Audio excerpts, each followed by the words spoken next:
Tu connais cette personne qui a essayé 10 fois avant de réussir? Elle a raté son examen. Elle s'est inscrite à nouveau. Son projet a été refusé.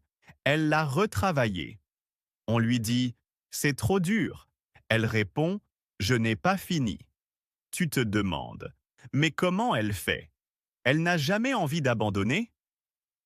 La bonne nouvelle, c'est que si, elle a envie d'abandonner, tout le temps.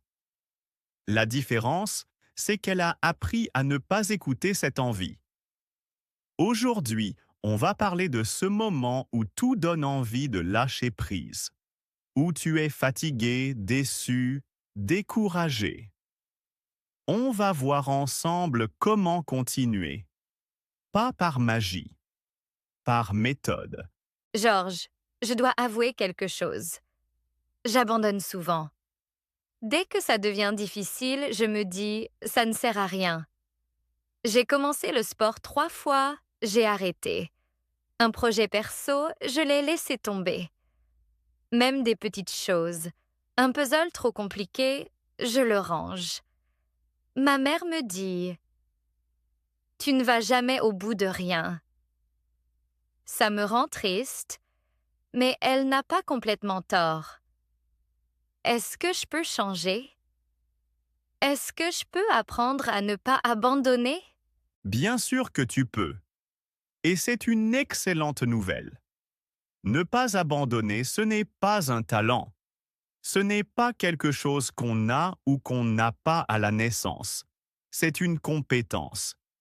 Et comme toutes les compétences, ça se travaille. Le problème, c'est qu'on croit souvent que persévérer, c'est souffrir en silence. C'est serrer les dents jusqu'à ce que ça marche. Ce n'est pas ça du tout. La vraie persévérance, c'est apprendre à tomber sans se détester. C'est se relever, mais pas n'importe comment, en comprenant pourquoi on est tombé.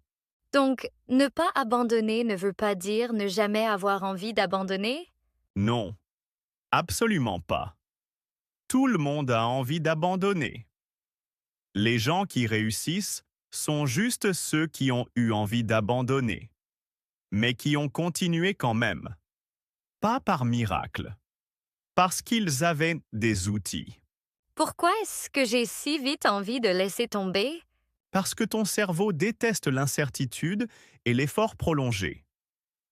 Quand tu commences quelque chose de nouveau, ton cerveau libère de la dopamine, le plaisir de la nouveauté.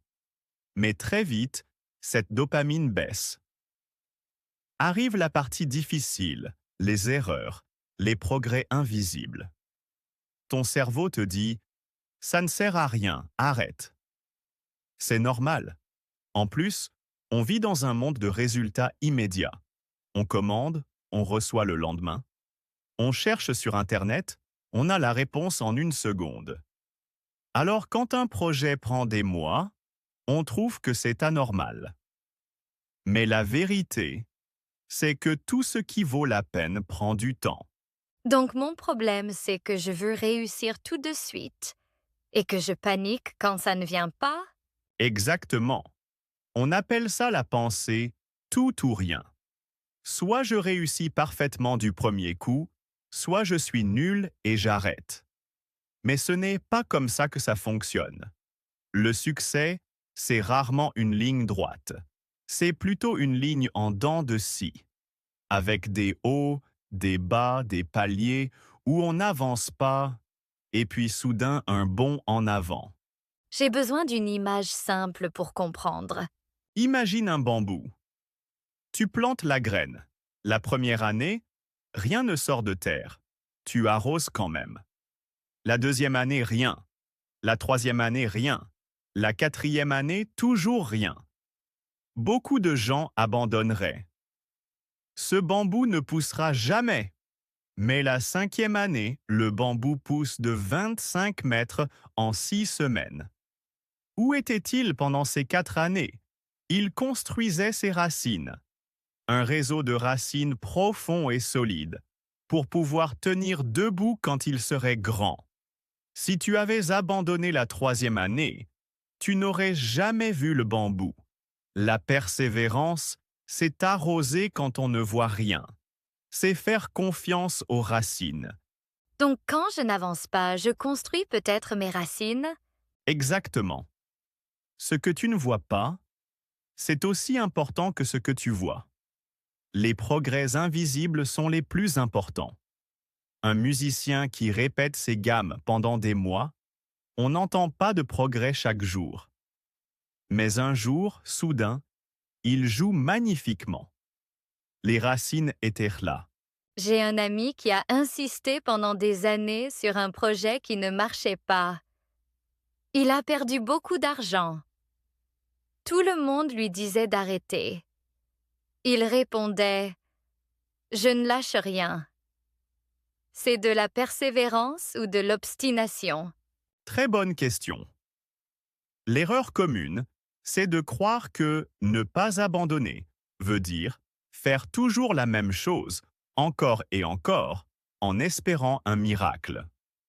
Ce n'est pas de la persévérance, c'est de l'obstination.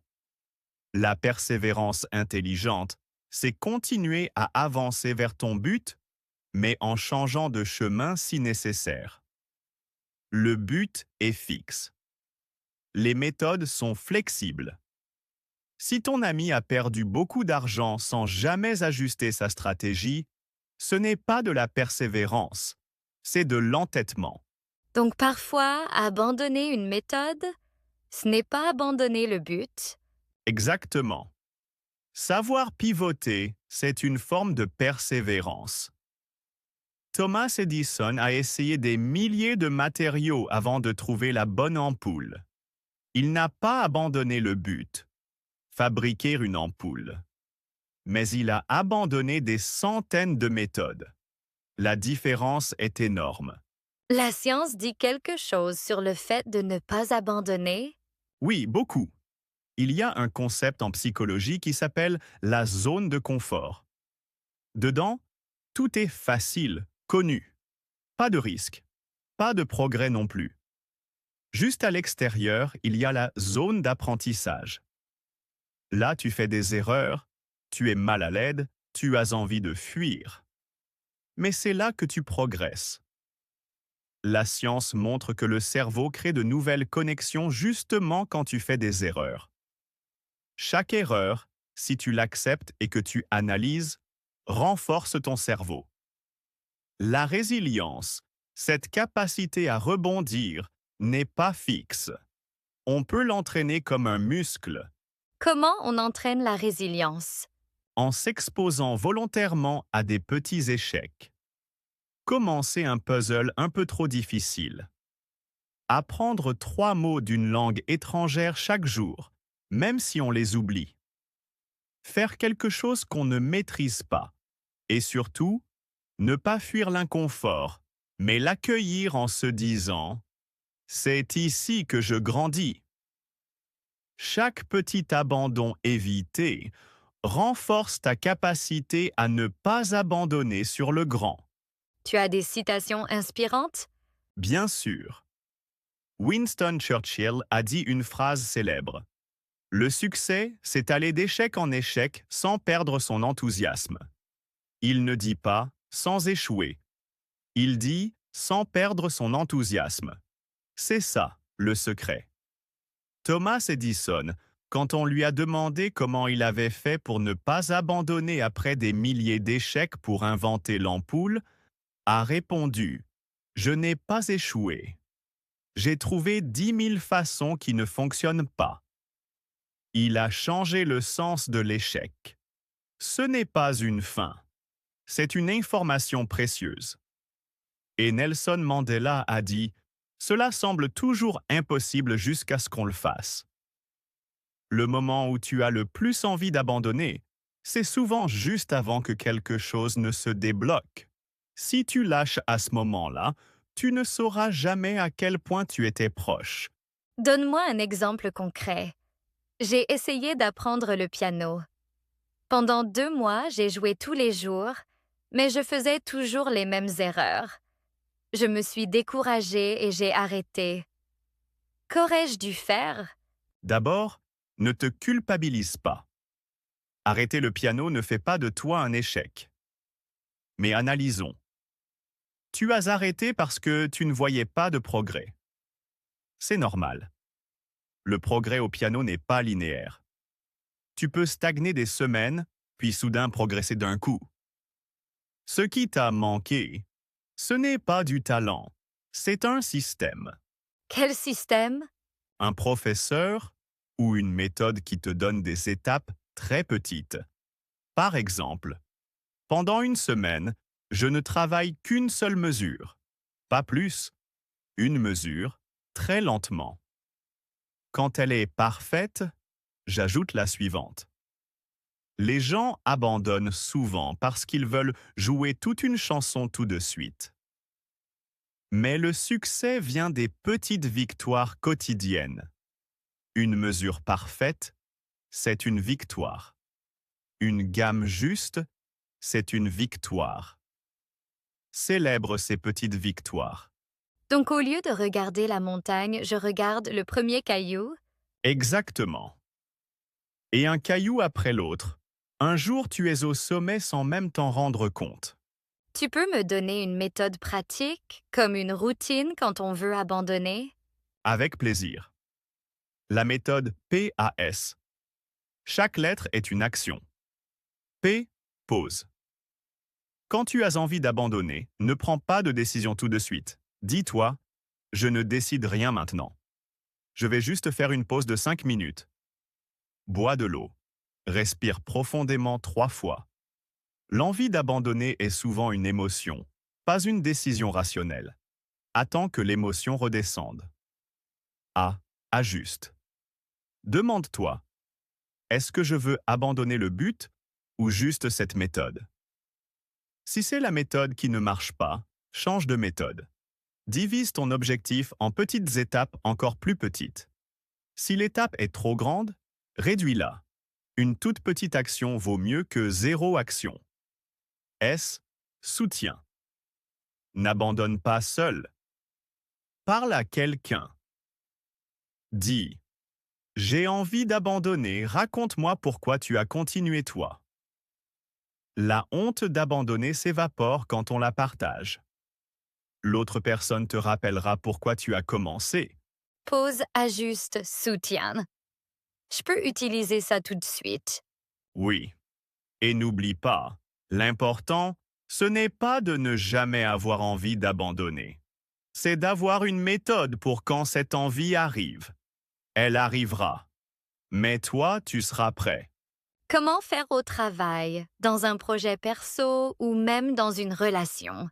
Au travail, tu as un dossier qui n'avance pas. Tu veux tout laisser tomber. Applique passe. Pause. Lève-toi de ton bureau, va marcher 5 minutes. Ajuste. Découpe le dossier en 3 sous-dossiers. Fais le premier sous-dossier, même moche. Le moche fini vaut mieux que le parfait abandonné. Soutien. Demande à un collègue de regarder ton début. Dans un projet perso, par exemple, écrire un livre. Tu as écrit 10 pages, tu bloques. Tu veux abandonner. Pause. Prends une journée sans y penser. Ajuste. Au lieu d'écrire, fais un plan. Ou écris juste une phrase par jour. Une phrase, c'est toujours plus que zéro. Soutien, rejoins un groupe d'écriture. Lire les difficultés des autres rend les tiennes plus légères. Dans une relation, ce n'est pas pareil. Parfois, ne pas abandonner dans une relation toxique est dangereux. Il faut savoir différencier. Est-ce que c'est une difficulté passagère ou un problème profond? La persévérance a des limites. Abandonner une relation qui te détruit, ce n'est pas un échec, c'est une force. Donc ne pas abandonner ne veut pas dire tout supporter? Non. Savoir quand arrêter est aussi une forme de sagesse. La question à se poser, est-ce que continuer me fait grandir ou m'épuise? Si tu continues par peur d'abandonner, ce n'est pas bon. Si tu continues parce que tu crois encore au but, alors vas-y. J'ai toujours pensé, je ne suis pas persévérante. C'est dans ma nature. Maintenant, tu me dis que je peux changer? Oui, mais pas en un jour. L'identité se construit par petites actions répétées.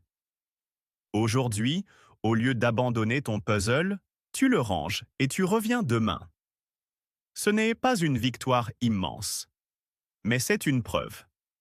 Une preuve que tu peux ne pas lâcher. Demain, une autre petite preuve. Au bout d'un mois, tu as 30 preuves. Tu commences à te dire, peut-être que je peux persévérer. Au bout d'un an, c'est devenu une évidence. Je suis quelqu'un qui va au bout. Mais ça commence aujourd'hui, avec une toute petite action. Quelle petite action je peux faire maintenant? Prends quelque chose que tu as abandonné. N'importe quoi. Une plante qui a besoin d'être arrosée, un livre à moitié lu, un exercice de sport que tu avais laissé tomber. Fais une toute petite action. Arrose la plante. Lis une page du livre. Fais 3 minutes de sport. Juste ça. Et dis-toi, je n'ai pas abandonné, j'ai continué. Cette phrase est plus puissante que tu ne le crois. Georges, j'ai compris. Ne pas abandonner, ce n'est pas ne jamais tomber. C'est se relever une fois de plus. Ce n'est pas ne jamais avoir envie de lâcher. C'est avoir une méthode pour quand cette envie arrive. Grâce au bambou, je sais que les progrès invisibles existent. Grâce à la méthode PASS, je sais quoi faire quand je suis découragée. Et surtout, je peux changer mon identité, petite action par petite action. Alors retiens ceci, Emma. La réussite n'est pas un sprint. C'est une longue marche avec des trous, des cailloux, des moments où on ne voit pas le chemin. Abandonner, c'est s'arrêter au premier trou. Persévérer, ce n'est pas ignorer le trou. C'est le regarder, dire « il est là » et chercher comment le contourner. Parfois, on tombe dedans. On se relève, on secoue la poussière, on continue. Les gens qui réussissent ne sont pas ceux qui ne sont jamais tombés. Ce sont ceux qui sont tombés plus souvent que les autres et qui se sont relevés une dernière fois. Alors quand tu voudras abandonner, rappelle-toi du bambou. Rappelle-toi d'Edison. Rappelle-toi que ton cerveau peut t'apprendre à ne pas lâcher. Et fais une toute petite chose, une seule. Après, une autre et une autre.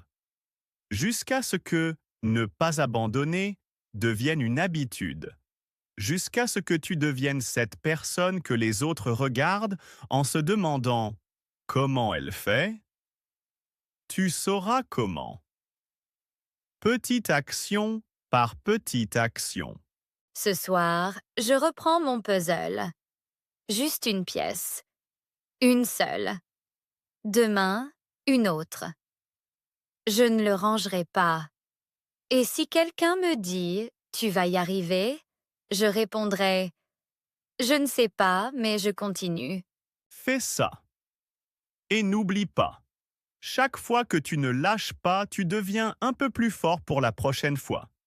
Si un jour tu lâches, ce n'est pas grave. Tu recommences le lendemain. Le secret, ce n'est pas la perfection, c'est la régularité.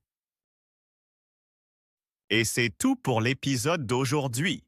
Merci beaucoup d'avoir écouté. Si vous avez aimé cet épisode et appris quelque chose de nouveau, n'oubliez pas d'appuyer sur le bouton like et de vous abonner à la chaîne. Votre soutien nous aide à créer des leçons encore plus utiles pour vous. Restez motivés, continuez à pratiquer et on se retrouve dans le prochain épisode. À bientôt!